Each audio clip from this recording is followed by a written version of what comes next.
Everyone who watches this one will fall for it. Just look. We want to see all your best dance moves each and every night. However, no one wants to see this sweet move or this valiant effort and embarrassing myself. Hug it out. Sports Night is next. Hello, everyone. Welcome to Sports Night. I'm Joe Young. And I'm Howie Spiro. Let's talk about the elephant in the room first and foremost.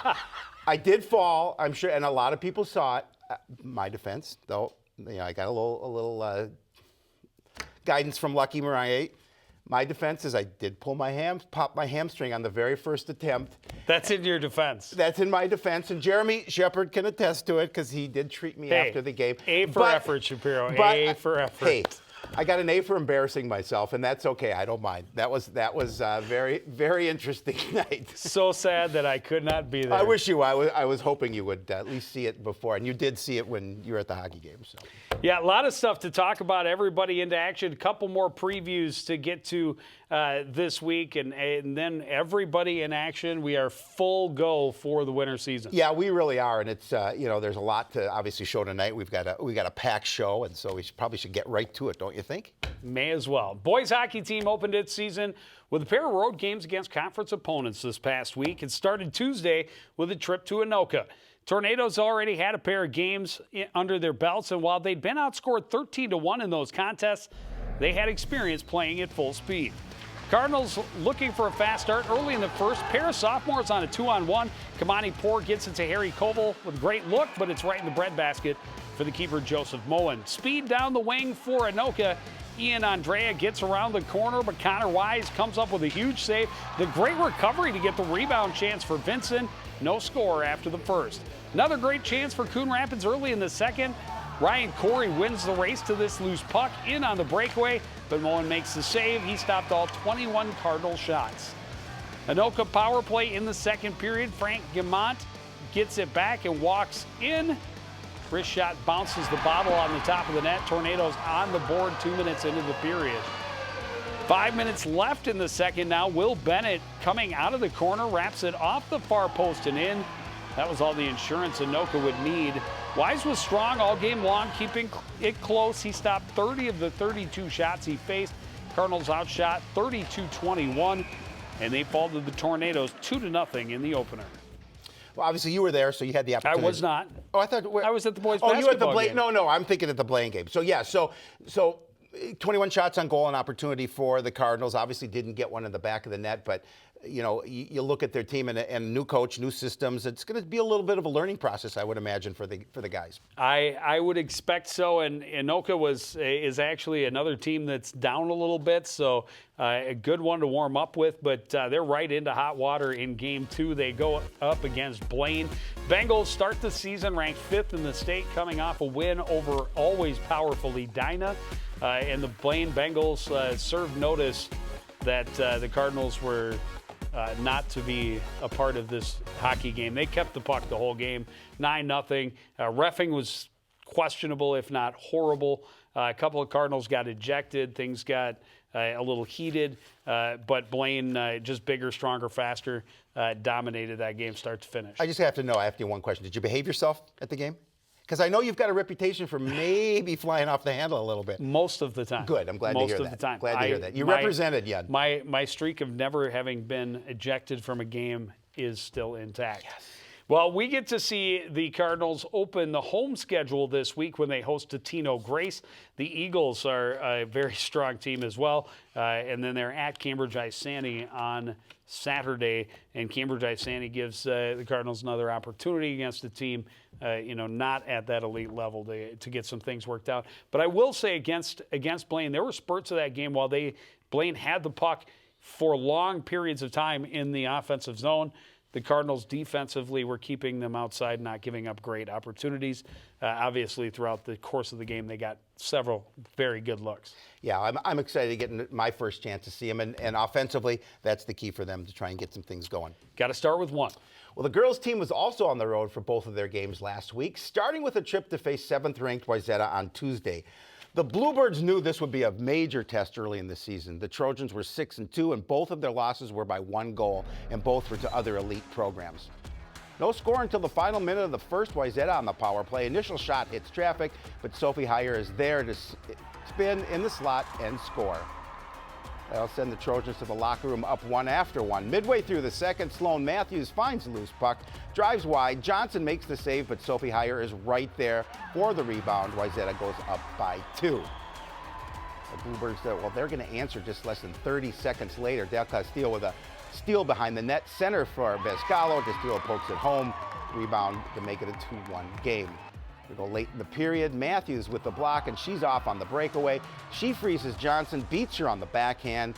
Trojans take a 3-1 lead heading into the third. The CPCR back on the attack early in the period. Terabeza centers for Abby Ness. She nets her team-leading 7th of the season. It's a 1-goal game again. But being the strong team that they are, Wayzata's constant pressure pays off in the third.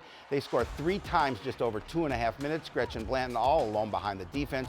No chance for Johnson. Trojans outshoot the Bluebirds 46-10, and they skate away with a 6-2 win. Yeah, it's a tough program. It's kind of the same thing that the boys face. You know, you see some of the best teams, well, really in just about every sport at Coon Rapids, you're going to see some of the best teams in the Metro and the state when you play in this conference. And when you match up some of your non-conferences with a game like Wayzata, it really gives you an idea of where you're at. And they've been very up and down. But they've played some really good teams in that stretch as well. Really into the meat of the schedule are the girls hockey program. On Saturday, they traveled up Duluth, and they blanked the team from Duluth. Delaney Johnson had a pair of goals and an assist. Anna Bezcalo had a couple of helpers. Elia Johnson made 14 saves to get the shutout, although she did give way to Mayer to finish it out for the last 5 minutes. Other goals scored by Abby Ness, no surprise. Kennedy Bolander netting her first of the season. Kylie Scott and Brooke Del Castillo also getting on the board for the Bluebirds in that one. And, this week, again, that up and down, right? They play Centennial on Tuesday. They host them at the Coon Rapids Ice Center in Howie. We'll be there. And that's a team in Centennial that's 4-3, right around the same place that the Bluebirds are. Should be a good one. Their 3 losses, though, to Breck, Maple Grove by 1, and a blowout against Andover, who is ranked number 1 in the state. Yeah, they're pretty good. And there will be a lot to talk about for us on Tuesday about that matchup. Should be fun. And then they're at Andover to face those number 1 ranked Huskies on Saturday. Well, the wrestling team had a very busy week this past week with a tri-meet on Friday and hosting the annual Board Highland Duels on Saturday. 6 matches inside of 36 hours. It started on Friday when the Cardinals traveled to Andover for a doubleheader with the Huskies and the Elk River Elks. They drew the hosts first, and from the very start, it was clear the Huskies were no match for the powerful Cardinals. 8th grader Jacob Benson Vick leads off at 106 pounds. Great counter to get chest to chest with Andover's Jackson Dockin. Benson Vick is going to turn it into a second period pin, his first varsity victory. Enoch Medimba for the Cardinals at 126. Good hip toss to take Brady Strasser to the mat. Medimba gets the leverage and gets the tap on the mat. Cards up 18-6 at that point. Nick Lattery ends things quickly in the 132-pound match, immediately going to the headlock and just squeezing it until he gets the pin. Cardinals all trying to end things quickly in their first match of the night. Alex Kovalchuk isn't going to let the 145-pound match get to the second period either. He gets the armbar on Chase Patterson, rolls him to his shoulders. Andover forced to forfeit 2 matches, but the Cardinals had 7 pins in the 11 classes that went to the mat. They win easily 57-18. That's pretty good. That's pretty good. Their Cardinals' second opponent on Friday night would be a little tougher. The Elk River Elks jumped out to an early lead, but the bottom half of the Cardinals lineup turned things around and finished very strong. Cardinals trailing 22-4 after 6 matches when Captain Alex Kowalczyk sparks the rally. He gets Mark Thole in the cradle. He puts this one to bed in the first period. Nice win there. Dalen Jones is up next at 152. He goes to the cradle, gets the first period finish as well. Able to get his body out of the way and get the pin on the edge of the mat. Cards within 6. Grueling battle at 160. Demetrius Seals trailing by a point late in the third. Able to catch the shot from Hunter Larson. Get around behind him. Take down in the final seconds to give Seals a 10-9 decision. Well, it's going to go to those big boys. Eric Ramos moved up from 195 to 220. It was working Friday night. He had a pair of pins on Friday night, and this one against Elk River's John Lasilla sealed the Cardinals' victory. But we've got to see the heavyweights. Gavin Layton ranked number 6 to start the season against Elk River's Seth Hopkins. Number 5, Layton, able to get the better of Hopkins in this one. Great job getting him rolled to his back, forcing him to the mat. Layton off to a dominant start. He finishes the Cardinals 43-26 victory. Nice job there by Gavin Layton. Well, a lot of guys not happy that Layton is the only one that's ranked to start the season, and that the team is not even in the lean and mean. A lot of Cardinals, I think, taking that personally. That'll change. And a lot of guys coming out strong to start the season. Layton is proving that, you know what, even at number 6, he may be a little bit underrated. He's a big, strong kid, fun to watch, and he's a great piece to have at the end of that lineup. Ramos, we'll see how long he stays at 220, but, you know, when you move up, and that's one of the biggest jumps in the lineup, right, from 195 to 220. And he went up there and he got a couple of pins. That's huge for the Cardinals to have a little flexibility and still have strength and be able to not only win but get bonus points at those late weight classes. I moved up from 195 to 220, but it was all due to pizza and ice cream, unfortunately. Well, on Saturday, the Cardinals hosting the Board Highland Duels. They started with Roseville, and they finished with Roseville quickly, 54-9 the final in that one. Even more dominant against North Branch, beating the Vikings 62-3. The competition does get better.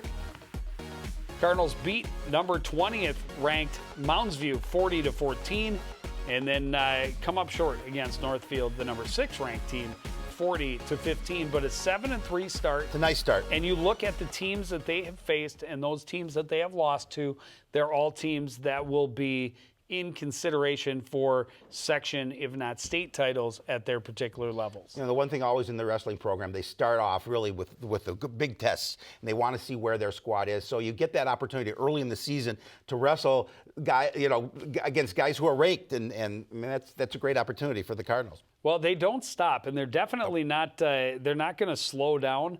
They have plenty more action. They're hosting a quad on Wednesday with who was it? It's Hopkins, Wyzetta, and Delano, I believe, and then they're at Blaine next Thursday. So a little bit lighter schedule since they're getting rid of three non-conference matches in one day.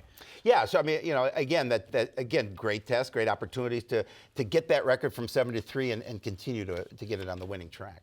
So the gymnastics team also started its season last week. Unfortunately, I failed in my responsibility to try to get us the results. So hopefully we'll have results of their opening meet against Elk River next week. They have the Luau Invite at Champlin Park coming up on Saturday, and then they're at Park Center next Thursday, and we'll hopefully have a little bit more to update on hopefully next week on Sportsnight. I have a lot of faith in you. I know you'll get there. I appreciate it. Yep.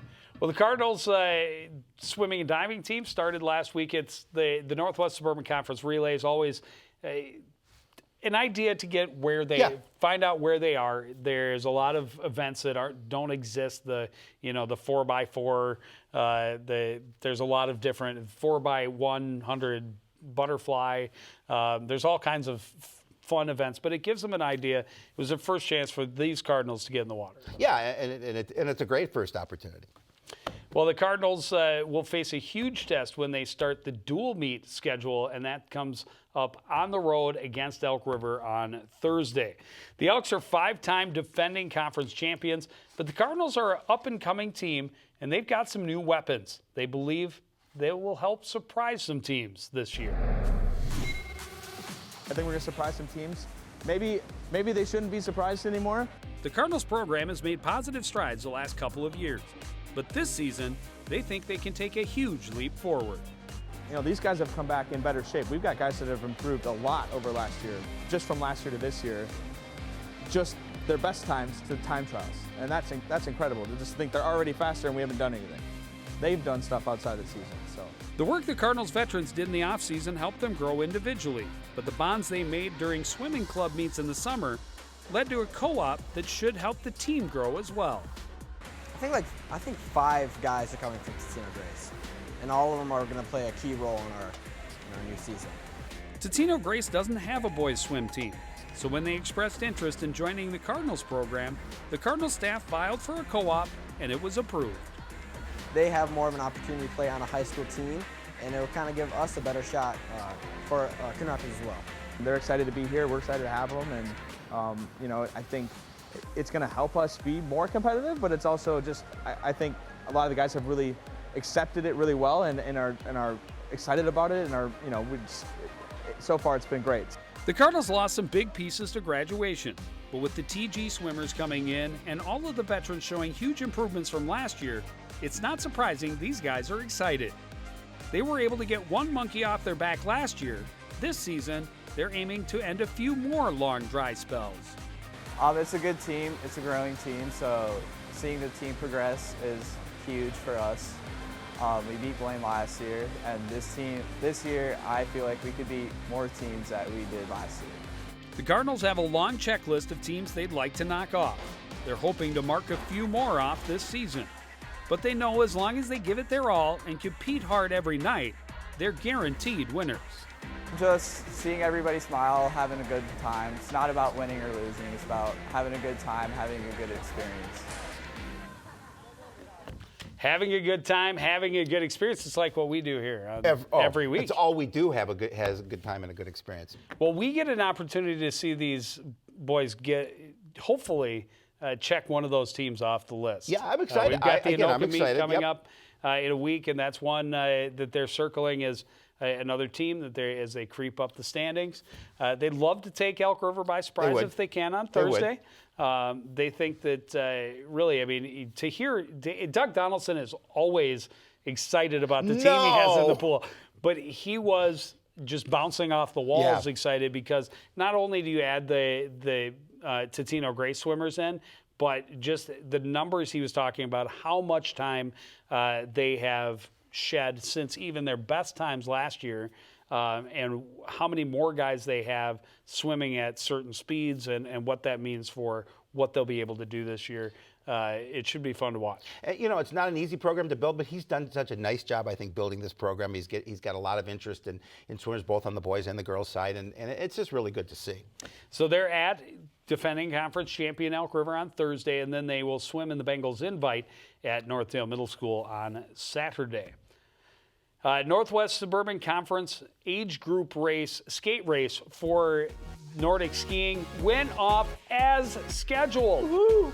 This just does not happen when you see December 4th, first event of the year for Nordic skiing. You almost think, yeah, they might get to it 2 weeks later. But they got to it on schedule, and this is a race that was not timed as far as teams. Right. But Cardinals feel pretty good about the way they did. 5 guys in the top 22. That's great. For the boys, including Josh Thoen with the best finish at 5th place.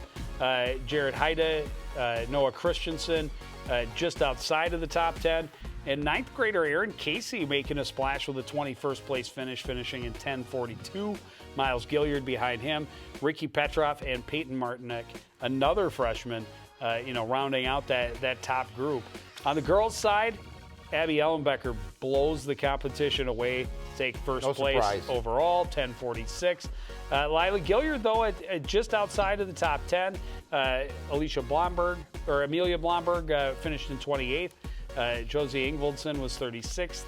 Kayla Lowe was 56th. And Issa Hoagland finished in 59th place. Well, it was great for the Nordic teams to get the season started on schedule, and they hope the weather will cooperate all season long. The Cardinals are excited about what they have this year and what they may be able to accomplish, and they're glad to be on the snow right away, for more reasons than you might think. I do like the fresh snow. It's a lot nicer for when you fall over because it doesn't hurt as bad, and it's a lot more fun to because you can kind of push each other over, have some fun with each other while you're at it. The Cardinal teams have different stories this season. The boys have a bit more depth and experience, while the girls have a lot more youth with unknown potential. But both are equally blessed to have Mother Nature's help to start on schedule. We just getting the opportunity to be on real snow early in the season, get the kids learning how to ski. And there's been a lot of years in the last however many that we've been out on wheels until almost Christmas. So we're happy with it. The boys returned several of their top skiers from last year. They come into the season stronger and faster and driven to do something special. I think it's good. We have a big team this year. A lot of guys, a lot of talent on the team. I know it's going to be a close race for those varsity spots. I know there's a lot of guys going after that. And even with the JV, there's a lot of competition. A lot of guys are really pushing each other. With 2 guys top 10 in the first meet of the year and their top 5 being in the top 22, the Cardinals are confident in their abilities. They'll be pushing to post the best finish for this program in years. It's a very new team, and I definitely don't know how we're going to do this year because it's all pretty much freshmen or sophomores, but I believe that they have a lot of room to improve and learn. The learning curve for the girls will be a bit steeper, but they have a lot of young athletes that are new to the sport, but they're showing the drive to be the best that they can. You know, we got 3 7th grade girls this year that are already doing really good, and then even all of our 9th and 10th graders that are first years, second years, they're having fun, but they're working hard and they're wanting to learn. The Cardinals return a couple of their top finishers, including Abby Ellenbecker, who will be shooting for a 4th trip to state. The returning skiers come in looking strong and committed to helping bring their new teammates up to speed. There's a lot less veterans this year, but I feel like there's enough to keep the team together and hopefully teach the newer skiers how to be a skier. The Cardinals are hoping to have strong finishes for both the boys and the girls teams, but their main goal is always helping each athlete reach their full potential. You know, we always want to make it so that they focus on what they're doing, not where they finish on the team or how everybody else is doing. You know, it's learning the sport, just having some fun with it and seeing where they go from there. So we've got a little more snow. Yeah, we did. came during today. Got some cold going. They got the age group classic race at Highland on Wednesday. It's going to be a little cold, but I would assume they're going to get that in. And then should be actually perfect weather for the Winona Pursuits on Saturday. Yeah, doing the long-term forecast for the weather, it's definitely going to be nice. It's going to be probably in the 30s, so enjoy. The Alpine ski team has another week before they get on the snow. They start on Tuesday, the 17th at Wild Mountain, and then they will be off. They will not have another race until after the first of the year. Well, the boys basketball team opened its schedule last Tuesday, hosting one of the toughest teams around. It seems to be a theme with this show.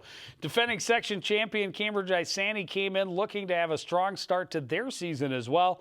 They have a lot of guys who can shoot out the lights, and they would test the Cardinals right away in Game 1.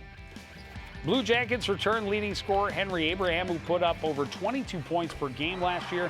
He sparked the offense in the first. That long three made it 12-6 Cambridge. Jordan Doe with a steal on the inbound. He springs David Osayame on the breakaway. His first points of the season come with the two-handed jam. But the Blue Jackets just keep feeding their machine. Abraham almost automatic from all over the floor. He had 21 of his 34 points in the first half. Cardinals have some guys who can hit the long ball as well. Talon Elmy came off the bench and got hot from beyond the arc, and the Cardinals kept finding him open. Unfortunately, they're playing catch-up all game long. Turnover at midcourt, find Elmy in the corner again. He led the Cards with 20 points in the game. Still, Blue Jackets up 15 at the half, and they continue to stretch it in the second. Abraham with the dish this time. Ryan Cox hits a three-pointer from right in front of the Blue Jackets bench. Cambridge Isani had 12 three-pointers in the game. 4 different guys hit from downtown, and their lead never threatened in the second half. They cruised to the 77-56 win. Yeah, they were impressive, especially Abraham. I mean, he had 39 against them last year in one of the matchups. So Coach O'Gorick said he's probably the best shooting guard in the state, and I can see that. And the kid was, he was hitting from 22, 23 feet out with a hand in his face and nothing but net. Yep. He was clean from all over the floor. He was fun to watch, and it really gives, like you talked about with a couple of the other programs, get an idea right away where you're at. Yeah, you need it.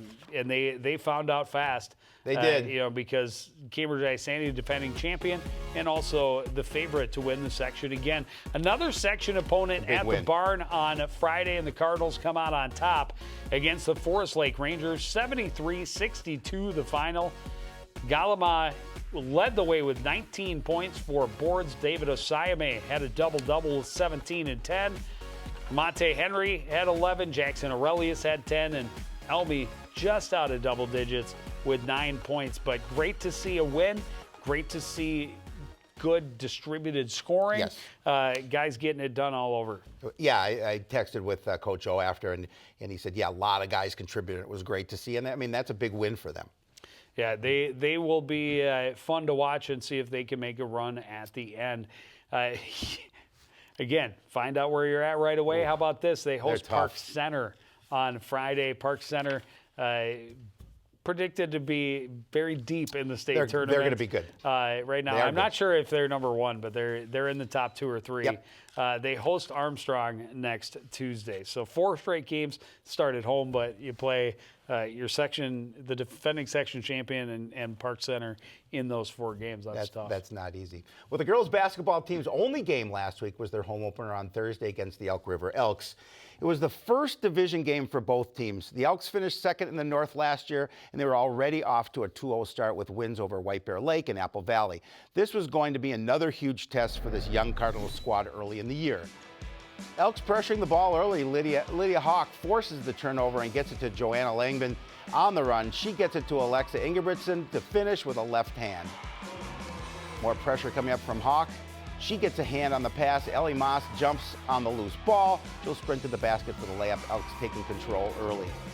While Cardinals trying to keep pace and cut into the lead, long down court pass from Sid Kerr to Grace Henneman for the easy basket. Still, Cards trail by 9.